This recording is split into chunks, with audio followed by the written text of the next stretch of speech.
Welcome back to ASTR. We're so glad to have you with us for our 23rd episode.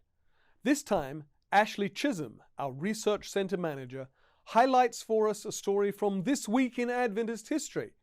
And Ashley later appears to offer advice for anyone wanting to research Adventist history for themselves. Dr. Dragoslava Santrak, Managing Editor of the Encyclopedia of Seventh-day Adventists, joins me to share an interesting story from the ASTR. Finally, Meredith Carter, editor of the Annual Statistical Report, shares facts about the history of tithes and offerings in the Seventh-day Adventist Church and the latest statistics for the World Church's tithes and offerings. We hope you enjoy this episode of ASTR, which brings together the Adventist Church's past and present in order to inspire for the future.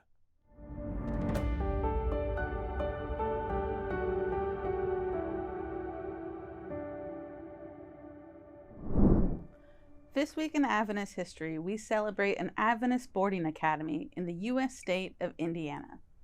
On November 29, 1925, Indiana Academy was officially dedicated on its property in Cicero, Indiana, at a program where then General Conference President William A. Spicer gave the keynote address. Spicer, as always emphasizing the church's mission, noted, "Already many of the young people of Indiana have gone across the seas, and I do not now recall where an Indiana boy or girl has disappointed us. The thin line of our missionaries belts the globe today, and in the erection of this school, the young people of Indiana are calling out to the old and worn laborers in the cause, 'Be of good courage, we are coming to help you.'" The school had not always been located in Cicero, nor had it always been called Indiana Academy. Around 1900, the constituents and officials of the Indiana Conference decided to open a school and set out to find a suitable location. In 1902, a beautiful grove on the farm of William and Laura Applegate near Bogstown, Indiana, was donated to the conference, and the school opened that autumn with 14 students. Bogstown Manual Training Academy operated from 1902 to 1905. That year, the school was renamed Beechwood Academy for the beechwood trees on the property, and its curriculum was expanded to include more courses, both intellectual and practical. But the school's aim, to educate the whole man physically, mentally, spiritually, remained. In early 1919, the conference decided that a more central location was desirable, making the school more accessible. After some time and scouting efforts, Indiana Conference President Charles C. Weist reported that they had found another beautiful grove, this one in central Indiana.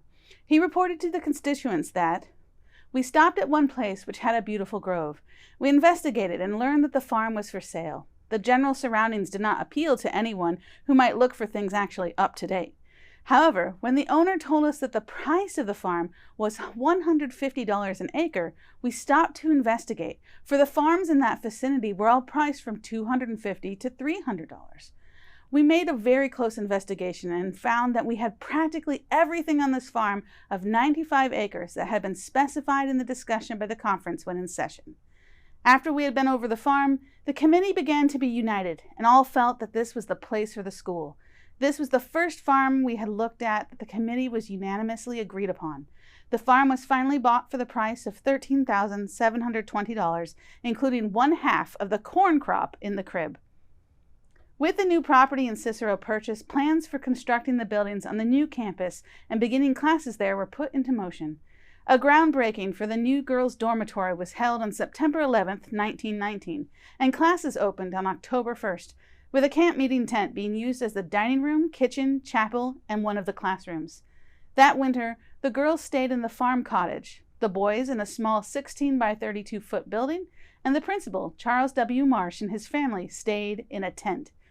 As the years went by, the Cicero campus grew and changed. In 1940, the Indiana Conference purchased a 50-acre farm across the road from the main campus for the academy to operate. A gymnasium was built in 1952. A new administration building was erected during the 1959-1960 school year, and 3 smaller dormitories, the Northeast and West dorms, were built in 1972 and 1980 to replace the original 2. Lastly, an auditorium, music, and industrial complex was added in 1998.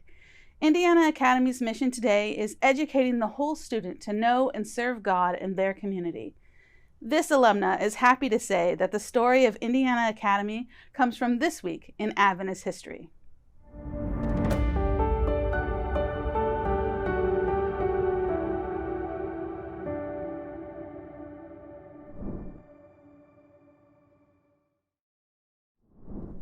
We hope you have been enjoying the encyclopedia stories that we've been sharing in this program over the course of this year, and that you have visited the online Encyclopedia of Seventh-day Adventists, the ASTR, at encyclopedia.adventist.org.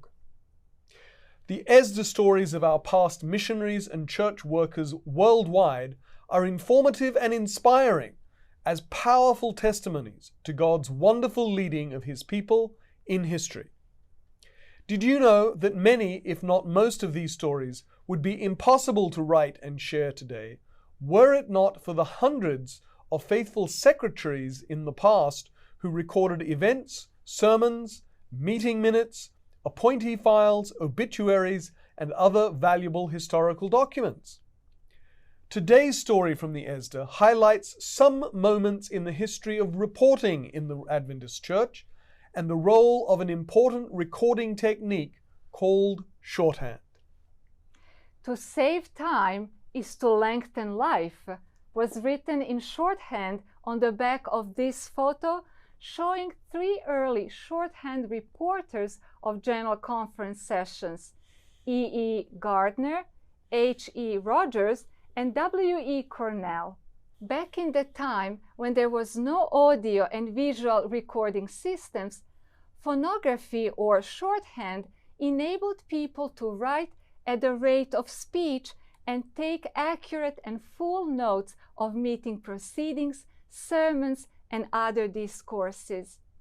Shorthand certainly saved time to many reporters and by extent lengthened their life by preventing fatigue and leaving time for other activities that would otherwise be spent on straightening notes. Reporting meeting sessions, sermons, lectures, and theological debates has always been important in the Seventh-day Adventist Church. Devoted and able reporters and secretaries of all times have done their best to do their work accurately.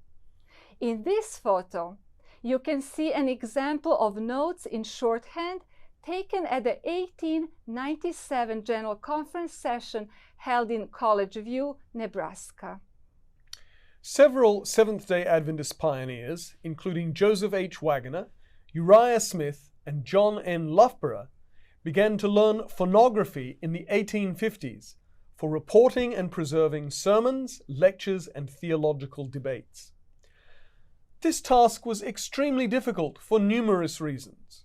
For example, some Adventist ministers spoke at a rate of about 200 words per minute, with little or no recapitulation or repetition.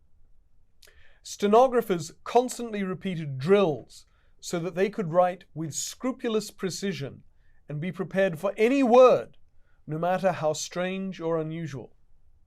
In addition to these drills, professional reporters kept up with current events, especially in religion and politics, so that they could instantly recognize every name or technical term that might be spoken, including those in Latin, Greek, and Hebrew. H. Edson Rogers particularly distinguished himself in the art of recording and was invited in 1889 to take up work at the General Conference office in Battle Creek, Michigan. This photograph of Rogers was taken shortly before he left Kansas to join the General Conference staff. The shorthand note states, H. Edson Rogers, Oronoque, Kansas, shorthand reporter and teacher. The next photo shows the reporting staff at the 1903 General Conference session held at Oakland, California. R.V. Ashley, H. Rose, C.C. Chrysler, and H. Edson Rogers. Accurate reporting required sharply trained ears and a clear mind. With eyes fixed on the writing tablet before them, shorthand reporters had only one chance to hear every word as it was uttered from the podium and convert each one into a phonetic symbol. The task of recording was further complicated when people in the audience interrupted the speaker with a question or comment. When this happened, statements could overlap, making it much more difficult to accurately record what was said. Since reporting sermons and speeches was extremely intense work, the Seventh-day Adventist Church began to regularly employ several stenographers in the 1890s to report on General Conference sessions. To prevent fatigue and to ensure better accuracy, as many as 6 reporters would report a single sermon or session, with a stenographer change every 15 minutes. Those sermons and lectures were reported throughout the last half of the 19th and the first half of the 20th century. Shorthand's primary value shifted from the pulpit to the office. In the late 19th century, Americans were drawn to big businesses, and secretaries were needed to increase the production of top-level administration. Adventists adjusted their practice accordingly, and in 1898, phonography, though it had been taught since 1874 as an elective course, became a regular course in the commercial department at Battle Creek College and a requirement for graduation with a secretarial degree. When phonography first appeared, men primarily acquired the skill. This changed over time so that by 1930, the profession of secretaries became closely associated with the female gender. Seventh-day Adventists, like other Americans, taught phonographic shorthand at various educational institutions up until the 1980s. Between the 1850s and 1980s, Adventists practiced and taught 5 different methods of shorthand: Pitman phonography, Graham phonography, Pernin phonography, the Success system, and Gregg shorthand. Though numerous phonographic reports were transcribed and published throughout these many decades, hundreds of pages of Adventist phonographic writing still await transcription. Today, the General Conference Office of Archives, Statistics, and Research, known as GCASTR in Silver Spring, Maryland, is the successor of H. Edson Rogers's work in the field of statistical record keeping. Rogers's establishment of the Statistical Office laid the foundation for the work done by its successor offices. Indeed, Rogers inaugurated 2 serial publications of the Seventh-day Adventist Church: the Seventh-day Adventist Yearbook, an earlier version of which had been published from 1883 through 1894 and which was revised by him, and the Annual Statistical Report, whose publication as a separate volume was evidently Rogers's brainchild. Today, in addition to Adventist Yearbook and Annual Statistical Report, GCASTR is also responsible for the production of the Encyclopedia of Seventh-day Adventists. A secondary but important role is supporting scholarship and church researchers throughout the world. Those who are interested in Adventist history and Adventist studies may make use of the General Conference archives and the Reebok Memorial Library, both of which come under ASTR. And, of course, check our wonderful resource on Adventist history, the Encyclopedia of Seventh-day Adventists, with over 4,000 articles and 11,000 photographs at encyclopedia.adventist.org. That's encyclopedia.adventist.org. If you're wanting to do in-depth research on a subject from Adventist history, you may want to consider visiting the General Conference archives in person. But you might be wondering, how exactly can I do that? What steps should I take to achieve that? That is what we're about to cover. The first step is to do preliminary research in ASTR's online archives, available at documents.adventistarchives.org. Search especially within the minutes and periodicals available there. That research should provide you with enough contextual information to make an in-person visit productive. At this stage, you should also determine if the General Conference Archives has materials relevant to your subject of inquiry, whether that's through a search of our online catalog or through an email exchange with our archives staff. The second step is to go to AdventistArchives.org and fill out our application to conduct research, providing additional documentation when necessary, and to sign the Researcher Code of Conduct. By filling out and signing these forms, you're letting us know that you know how to do research, have a goal in mind, and are willing to abide by the rules that we have governing behavior during a visit. Such rules, like using only pencils or laptops to take notes and refraining from having food or water in your archival materials, are common to archives, whether they're a national archives or the General Conference Archives. These forms are available online on our main website, AdventistArchives.org, and can be accessed under the Scholarship and Research section. You would then send these forms as PDFs to archives@gc.adventist.org, while also providing possible dates for your visit. Our staff will then check the office calendar and make sure that the dates are clear for you to visit and confirm the dates.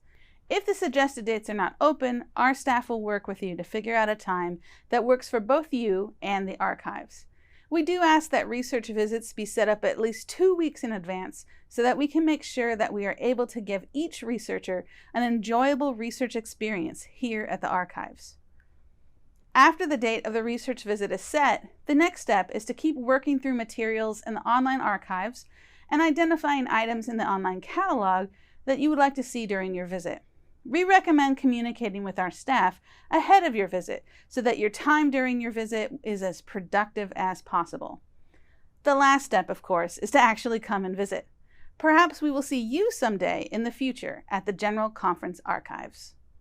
Welcome to the latest statistical nugget from the ASTR Data Collection and Publication team. In this episode's statistical nugget, we will explore the topic of tithe and offerings in the worldwide Seventh-day Adventist Church. In 1853, James White made his first appeal to Sabbath-keeping Adventists for financial support of the SDA ministry. This appeal was based on the Systemic Benevolence Plan, which focused on the importance of giving based on biblical scripture. It wasn't until 1861 that James White mentioned the term tithe in connection to systemic benevolence, and suggested that Adventists give 1/10 as a minimum contribution based on biblical principle given by God. But systemic benevolence continued to be how the church's work was supported for another 17 years. However, understanding of biblical tithing continued to develop, and at the General Conference session in 1878, the new tithing system was adopted. The reporting of systematic benevolence began early in our history. It was officially reported for the first time in 1867 at the 5th annual session of the General Conference. At that time, there were a recorded 4,340 members in North America, and their systematic benevolence offerings totaled 18,661. The offerings category has since expanded to also include Sabbath School mission offerings, other General Conference funds, intra-division funds, in-gathering funds, and local church funds. Meanwhile, in 1878, tithing as we understand it today was introduced. In 2022, the World Church recorded receipt of more than $2.7 billion in tithe, more than $122 million in world mission offerings, which includes Sabbath School, other General Conference funds, and in-gathering funds, and nearly $1 billion in intra-division and local church funds. Tithe and offerings totaled more than $3.8 billion. The faithful giving of our church members helps support the ministry of God's church. Our Seventh-day Adventist members around the world are committed to spreading the gospel of Christ by giving their time, energy, and money. For more information on the current initiatives of the church and how you can get involved in furthering the mission of the church, visit stewardship.adventist.org. And for more information on world statistics of the Seventh-day Adventist Church, go to AdventistStatistics.org. That's AdventistStatistics.org. Thank you for being with us in this latest episode of ASTR. Join us again next time as we share interesting and inspiring information about the Adventist Church in history and today. God bless.